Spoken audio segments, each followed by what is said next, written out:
Got it. Did you hear the sound too? Yeah. Recording in progress. So Sama, we're going to talk about our group coaching that we when did we actually come up with the concept for doing group coaching like this? It was a few months back, wasn't it? A We few talked months about it back, for a yeah. little while, yeah. So I'll tell everybody, if we manage to get this on YouTube, for everyone who's thinking about signing up for our twice weekly group coaching, which is called, what's it called, Sama? The Great She Breakthrough. We came up with it because we were discussing, like, what do we need as women when we start this journey of awakening to support us going through it in a way that is less painful and less actually, what's it called when you have fear? It can feel really scary to go through an emotional and spiritual awakening. And traumatic. A lot of stuff will come up. And that's why a lot of people start numbing out and start repressing their true emotions, their true feelings, needs, and desires. But we don't want that, right? Nope. We want to support everyone who goes through this.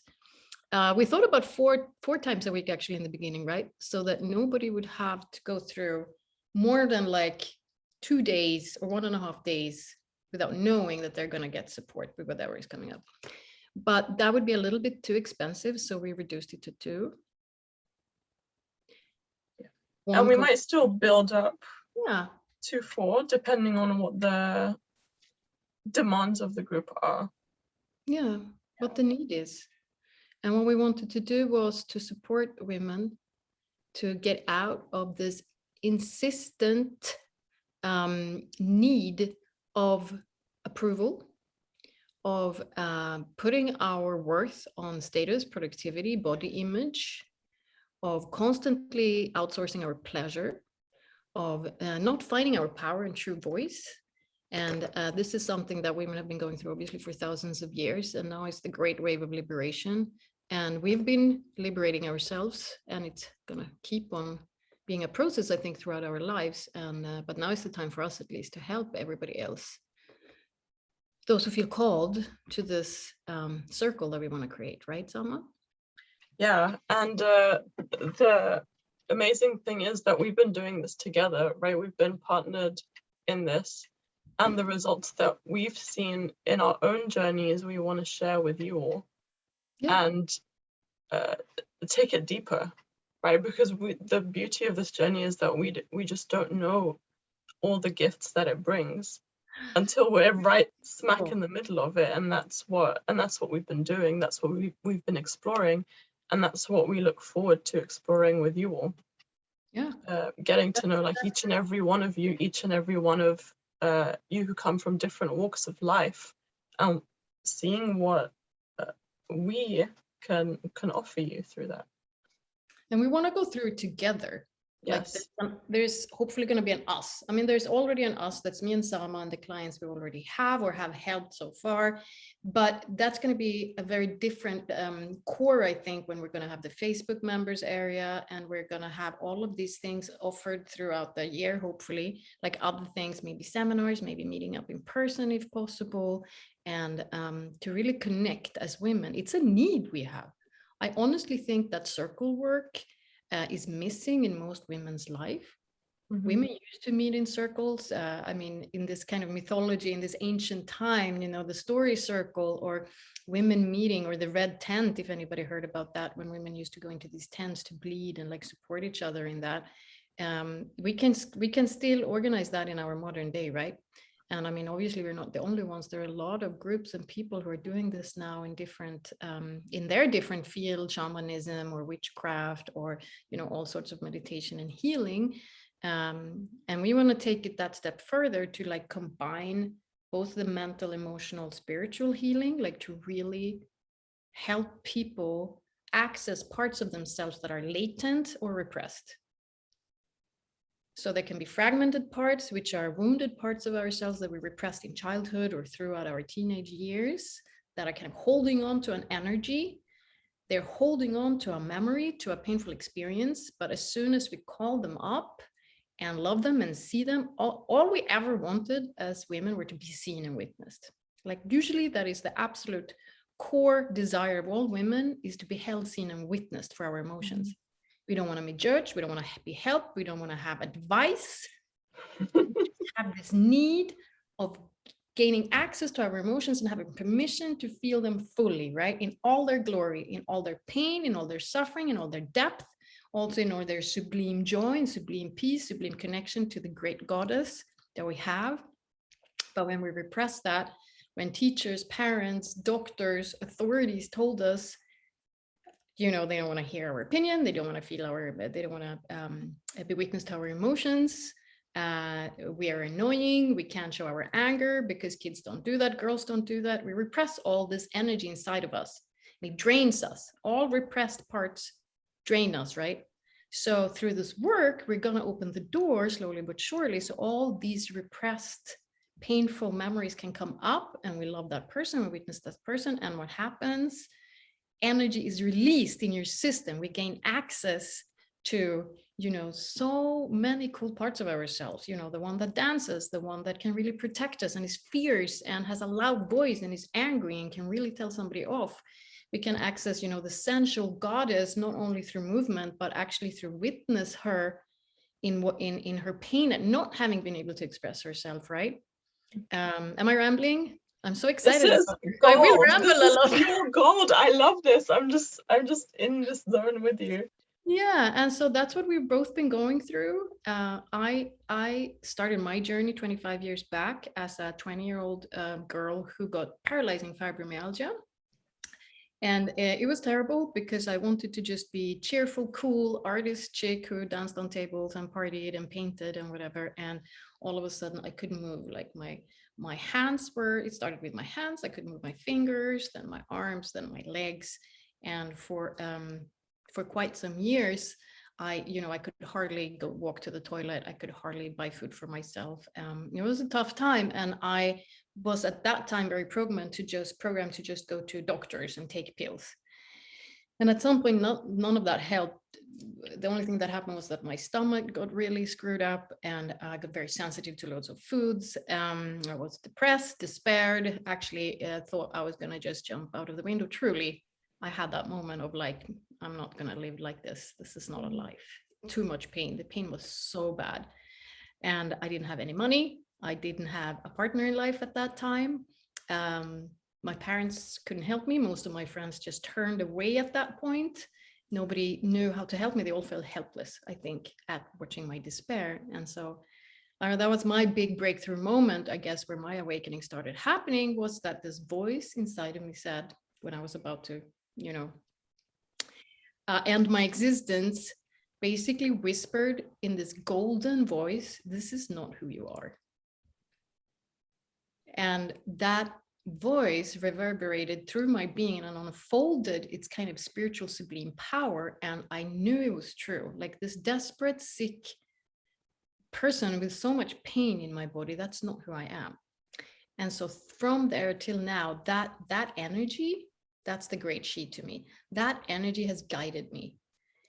And it hasn't been easy, and it has been so beautiful and liberating. And I have discovered such amazing parts of my own energy that I can liberate, and also how the world responds. And this is why I want to do this group coaching for anyone who feels like they're not in a space of living out of their true self, in their true power, with their dreams, in the process of unfolding their dreams, because obviously we're all in the process always, right? Rambling again. So we want to do that and at the same time go with the body, right, Sama? That's actually what I wanted to do, was to ask you about your experience and why you started doing yoga with emotional release. Yeah, so my story is obviously a little bit different to Caroline's, in that I started this. I think the spiritual journey has kind of been in and out throughout my life. Growing up with Sufi parents, it was kind of spirituality was just a norm. Oh, I love that so much. What a dream. It was. I mean, of course, there were holdbacks, and the full picture wasn't seen at all times. But the essence of spirituality, I feel, has always been a part of me. I've always felt free to think outside the box, and I'm so grateful for that, for having that upbringing. Then when I got to about I think it was around 2014 is when I really had a spiritual awakening, not in the sense of hearing a voice, but just from this desire for knowledge, like just this thirst for finding a deeper way of living, right? Yeah. I just felt like it was also a time where I really had to decide what I wanted to do with my life. It was taking a bit too long, and I did not want to go into a 9 to 5. I didn't want to I watched people around me just living their lives, getting their jobs, getting married, having kids, working themselves to the bone, and then retiring, and then what comes after that, So I really didn't want that. I wanted to find my purpose. Like that's what I've been. That's the most important thing to me. And I there was a suppressed trauma that occurred sometime around that point, and subconsciously I decided to go into yoga because I felt disconnected to my body, and I really wanted to reconnect with myself, with my body. And it was also, for me, it was between personal training or yoga. And because of the whole spiritual aspect of yoga, I decided to go for yoga. And that catapulted me into a new world. Being able to find that sense of self and that sense of reconnection with my body, reconnection with parts of my body that I had ignored for so long. I mean, you can look at it as the most simplest thing, but something like sitting cross-legged and folding yourself over, how often do you do that in daily life? You just don't. But in yoga, these points in your body where you have skin-to-skin contact with yourself are so healing, and we overlook them so much. Oh, I love that. Skin-to-skin contact with yourself. That's beautiful. Yeah, and like places in your body where they never would have met. Like where your head would never have met your shins, for example. Like that, it's an absurd kind of idea, but it's so healing. Yeah. To get to know all these different places within your body that have been ignored for so long. And so when I started that, I knew that this is what I wanted to do. I also knew that yoga is something I always wanted, a job that I would never have to retire from. And this is that for me, is that it's a purpose. It's that even if there was if I had all the money in the world, this is what I would still be doing. Yeah. And can I say something? Absolutely. Not just that, I've been doing spiritual work for so long, and emotional release and spiritual practices, and I feel like a mystic. I have a mystical connection to the world. That's why I love writing and poetry and all of that stuff. But through the years, I thought I'd done it all. Like I thought I must be kind of done now. I mean, you're never done, right? But that's what you think. And then we started doing this emotional release yoga together. And I cried. How many weeks did I cry? I cried for about 3 weeks, I think, every time or more. We did yoga 2 to 3 times a week together, your kind of yoga. And there were a lot of hip movements. We just did very, very, very small, smaller and bigger hip movements in the beginning. There was not so many other postures, actually. And I cried almost every time. Like there would always be one kind of hip movement, because Sama, in her coaching, she will ask you to be very aware of what you're feeling, what feelings come up as you do this movements. And as a participant, you will have to get used to being very open to yourself, like open to what emotions come up and not numb them out. And I did that, and I started crying, just crying, because we did some figure 8 or something. And then you sit up, or you lay down, you just feel that feeling completely, and you guided me through it, and through the self love of that part and what's coming up. And then there was one point where that happened less and less. So we can kind of squeeze that pain out of the body, in a sense. That's what I feel that we did. And I felt that my confidence, my joy of being in my body, my sensual feeling started anchoring deeper in myself. And that was so juicy. That was just such a great feeling to know my body again.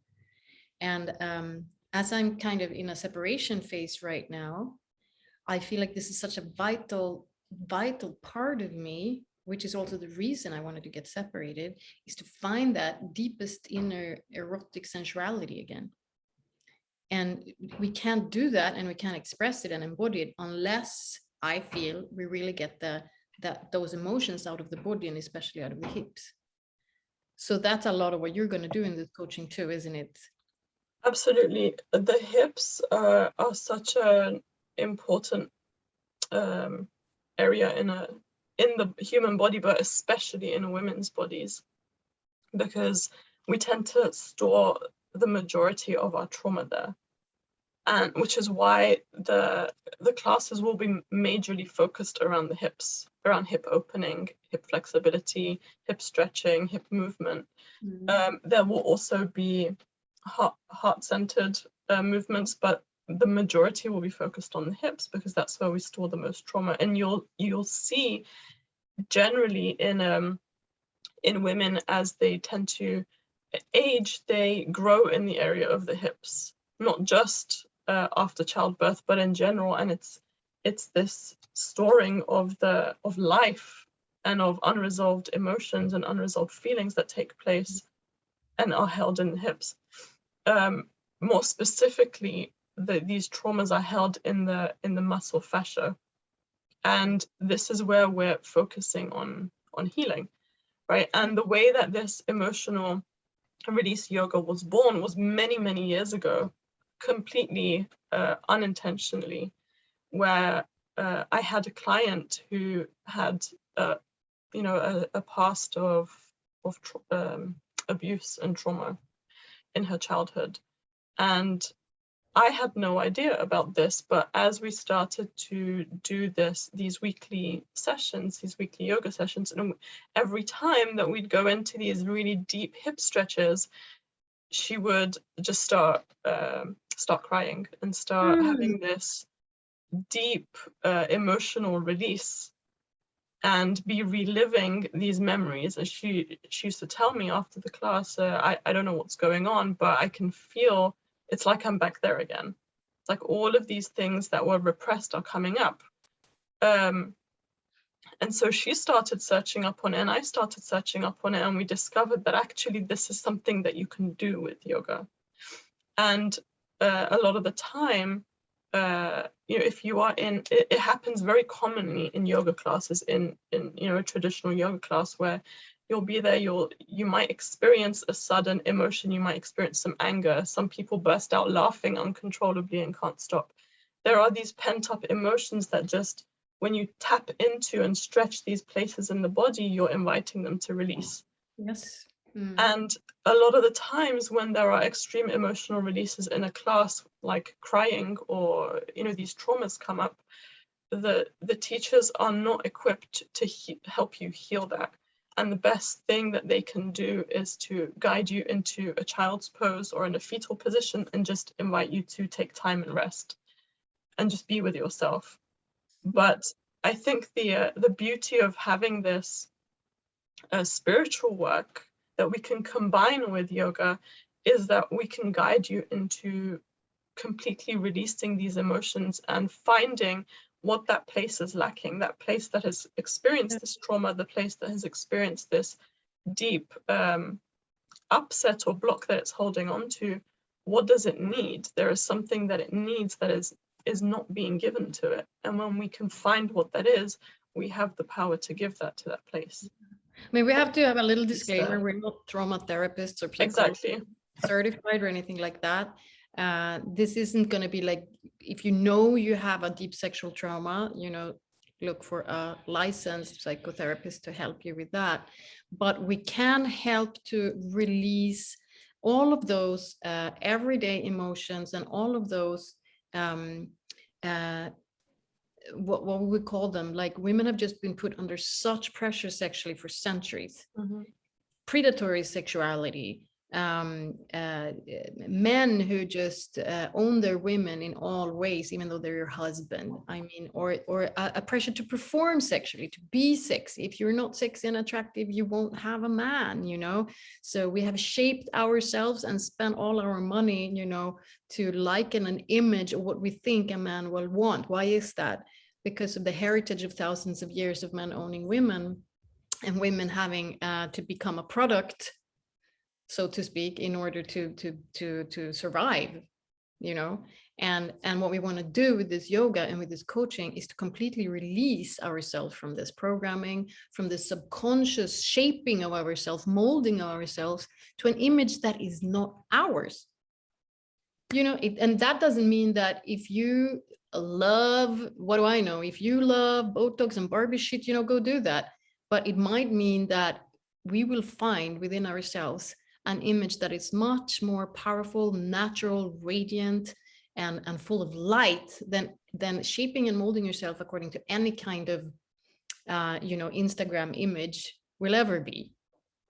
And we in a way are not so much different now from, you know, 200 years ago, when people stopped, you know, people say, oh, we don't have corsets anymore, we can wear jeans and everything. Well, we do a lot of other things that are much worse than a fucking corset sometimes. So it's about time to stop that entirely. And we need to do that emotionally, spiritually, and bodily. Exactly. Because when you move physically, you also what I feel when we do yoga together, and what that has made me, is make me move much more overall. That confidence, or to access these things, or to liberate my hips, so to speak, and my heart, has made me go on and do much more sensual dancing at home, and moving in a much more graceful way that feels good to me than I used to do before, because I've liberated that part of me, right? That was not liberated before. I tried to maybe do it, but I did it out of a pressure of performing, and not out of a true and sensual joy at being in my body. And this is what we're going to get at, right? That's the aim of this yoga. Yes. It's less, in a way, like deep trauma release. Like, if you've had a trauma and you have worked with somebody, then come to us and we'll work with the rest, right? Yeah, and absolutely. And if you are we do recommend that you work with your psychotherapist at the same time, you know, alongside doing this. Yeah. Yeah. But we can absolutely release all those pressures we've had in ourselves, all the shaming as teenager. I mean, I remember being so shamed as a teenager, both from extremely Catholic school. I went to a school with, you know, nuns as teachers. We went to church twice a week. And I just remember people, you know, if I, at the teenage, starting from my dad, like telling me I was a whore if I wore makeup. I mean, sorry, he was a very passionate and he was also a very good guy. I don't want to, you know, but he said that at some point because he was so afraid of me. He was so afraid that I was going to go out with makeup. He was very Catholic, and that's what people were going to say, because that's how he was brought up, in a very Catholic, small-minded village in Austria in the Second World War, you know. So I don't blame him for that. But what did it do to me, right? It shuts you down. It makes you think that your sexuality, your eroticism, your sensuality is really something terrible. Catholicism and most fundamental and most religions, and of course the fundamental parts, you know, have been crucifying women for thousands of years in this. I had to liberate myself from that. I hated being a teenager, and you know, I was on the dance floor and wanted to dance really sexy because that's just how the music moved me. And boys, either you felt the predatory glance, like, oh my god, that guy's gonna like do something bad to me, and he's stronger than me physically, so I won't be able to protect myself. Or you felt the humiliating glance, like, who does she think she is? Or the embarrassing glance, like, she's embarrassing. And so, you know, I felt myself like beginning teenage, you know, and discovering this joy of sensuality in your body, and then slowly but surely just closing the door to that. And I was always so jealous at women who could just go up on the dance floor and like be super sexy. I couldn't do it. I was like, you know, after that, I mean, yeah, for some time, it took me a long time to just really liberate that part of me that can then just go out there and do what I want because it feels good, right? And so I really feel like doing that kind of yoga helps us with that. It helps us to just reclaim that part of ourselves that moves us. The feminine consciousness, to me, what I've discovered for me is the consciousness, our true consciousness is in our womb. We have gut feeling, we have intuition, we sense in our stomachs, it ties up as a knot if it doesn't feel right. It's in our stomach, it's where we make babies, it's in our womb, that's our consciousness. And when that's connected to the heart opening, to the truth of our love, of our deep connection to the goddess, to the feminine face of God, I feel like when those two are connected, that means that we can start speaking with our truth, we can start moving, we can do all of the things that we felt were always, the way we were supposed to live on earth, right? Because to me, it's not about a goal, it's not about, oh, I want to have that house, that mansion by the ocean and, be super rich in all of my endeavors. Like, yeah, we will get there, we might get there if that's the truth of your heart. But it's about feeling that you are embodying your soul essence, the radiance of your heart. Like the feminine being, when her heart is open, she is the most attractive thing. And attractive has even become this kind of almost like a do you know what I mean, Sama? Like, to be attractive, like it's right. What I like, meant, that light is so mesmerizing, right? Right, magnetic. Thank you, that's a great word for it. Like, it's just, and we feel that magnetism, and when we feel it, we feel like we're in the right, that we're us. That magnetism is us. It's not to achieve something or get something or manipulate something. Oh, I want to have that magnetism so I can have that lover and that house and that whatever. I mean, sure, we all think like that a little bit, but we want to leave that behind to just claim it as our own, right? That magnetism, that light of that heart, that's who we are, and that lights up the world around us. Yes. And about talking about men, like, men do react to that. The world reacts to that light. I see it every time. If that's shut down, like, everything just seems to go wrong. When I, work on my stuff and I liberate that light again, everything just seems to fall into place again. And that's why we do this work, just so that just to be able to be filled with our own light, because that's our birthright. We have that light, and we need to get out of the mind control, out of the critical mind, fear mind, trauma mind, and into the light. And I feel there is a force in the universe that I call the Great She that guides us in this if we open that door. But we have to do it intentionally. Otherwise, we feel like all the shit is just happening to us and we close down, right? But if we start seeing life as, right, oh, this happened, this disease, this breakup, this job failure, whatever you want to call it, this broken finger, if we start seeing it as a spiritual initiation from the Great She, so that you might know her. And when you know her, you know you. And when you allow her, you allow you. And that's my intention, at least for this workshop, for those people and women who want to really open that door to see life as a spiritual initiation of the Great She and allow that power into their lives. Then we are here to support, guide, help, clear emotions, sit in love and presence. Absolutely. And this is that journey of self-realization, right? It's a journey of self-discovery. It's the journey of knowing yourself, really knowing yourself, not just knowing what you like and don't like, but knowing who you were created to be and who you really are beneath all the societal programming. Yes. Right. And this is why we do this, is so that we can, using our upsets, using our things that we are unhappy with in our life, identifying what the real upset is. What are we really upset about underneath all of this? Amen to that. And usually it's because hallelujah. I just love this work so much. I get shivers when you speak about it. I know, me too. And it's usually because we've just identified a place where we have abandoned ourselves along the way. That's exactly. Little places that are just neglected from our love. And we're going out into the world looking for that love outside, in a relationship, or in in a promotion, or in having a certain amount of money in the bank. And once we get those things, we realize, okay, now the next thing, now what's the next thing we want, now what's the next thing? And we're never truly fulfilled because we haven't given that attention to this part of us that has wanted it from us the entire time. Yeah, because So that's how it works. this is what we want to do, is to find all these places and really hone in on that and cultivate that self-love and fulfillment, real fulfillment, the kind of fulfillment that can't be taken away from you if outside circumstances change. We want that from within. And it's a process, obviously. So it's not something that happens overnight. It's something that we're still working on continuously, That's even why though we we've do been at group this for coaching. years. That goes on month Exactly. It's after month. continual support, right? It's that you will never need to be without that support. You will never need to be in a place where you are experiencing something and unsure who to turn to, because we're right there. Yeah. And when you're in the fear mind or the worry mind, I mean, I wake up almost every morning with some concern.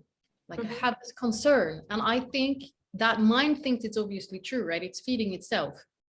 Thank God I have the process. So my presence mind or my great mind carries that thing up into my favorite chair with a coffee, and I sit down and I do the process of all of this work. It basically just bridges from this place of the fear mind that makes you go, and you get anxious and your thoughts start spinning out of control and you feel small, insignificant, disrespected, abandoned, whatever it is, helpless, nothing ever works out, this time it's true. And we help your energy, your awareness to go down from that place into the heart, into the womb, into the earth, connecting with everything and just lowering that into peace. All of these techniques we have and that we've used in the past, from Byron Katie and meditation, visualization, Qigong, tapping, whatever it is, all of them are techniques to just bring us from the fear mind and back to the great love, the great illuminated consciousness that always is present within our souls, within our bodies, within our hearts. It is always there. There is not a second of your day with that's not below. And I mean, the very tried out and worn example of the sun is always behind the clouds just works. It is just how it is. All of those feelings and upsets and pain and anxiety are just clouds that we find a way of dissolving so that the sun can shine through again. This pure, illuminated, sublime energy of your deepest heart. It is always there. Sometimes when we're in the upset, we just don't believe it anymore because we have no contact to it, no access. That's why we have coaches or a group that still holds the space. That is not the truth of you. The truth of you is that you are love, you are ecstasy, you are beauty, you are truth, you are peace. And that's where we will always go back to, reaffirming that, not with affirmations, but through deep spiritual work of presence that will dissolve all of those fears. And this has worked for us. Like I can't even imagine how I was a few years back when I think about myself now. Just the natural and spontaneous way of living now. The natural confidence doesn't mean I'm always super confident, but I always know how to get myself to that natural, powerful place inside of myself that knows the next step. And I feel confident in my journey because I feel confident in this work. I have seen it over and over and over and over again. From wanting to go, from having no job to going to the Oscars within 1 year, from getting divorced or separating from my partner a few years back to getting back together and getting married, from having a miscarriage to then having a son 2 years later. I mean, I know this journey.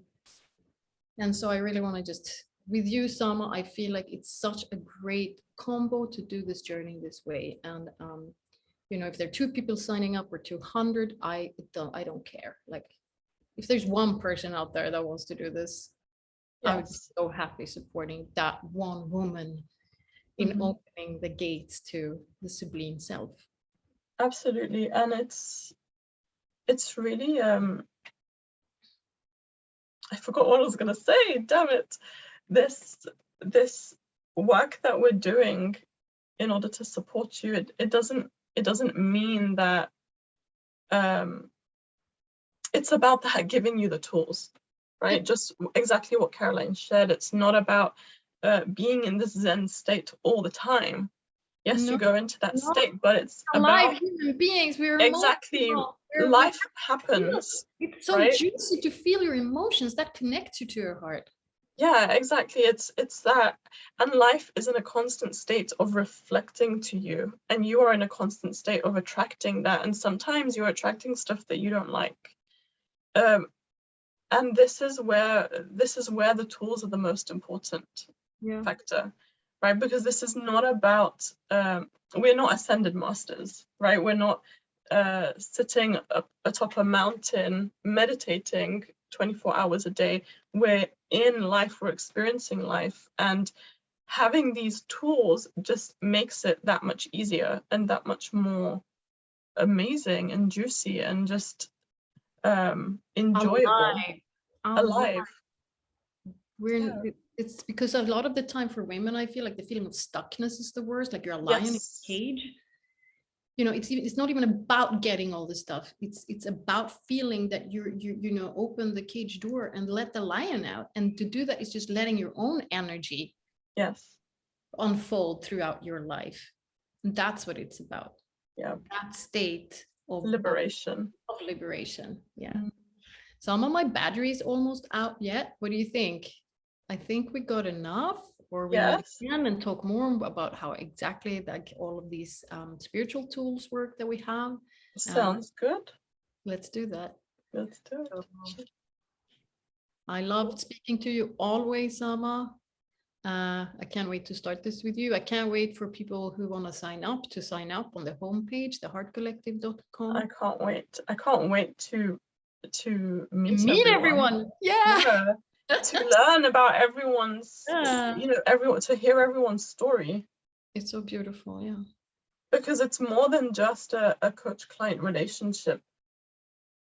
It becomes a friendship. It becomes a sisterhood. Oh, it does. And I can't wait for that. Connections are invaluable to just have people to reach out to who know how to hold a space for you, at the same time in compassion and reminding yourself of the bigger self, the bigger picture.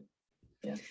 Thanks, Sama. Love you loads. Thank you, Caroline. Everyone watching this, come and join us. We're going to have fun and it's going to be a great space. We can promise you that we will really be there for you. And a lot will have so much fun. A lot will change when you start this process consciously and continuously. I feel like that's a promise. Consistency is key. Ciao.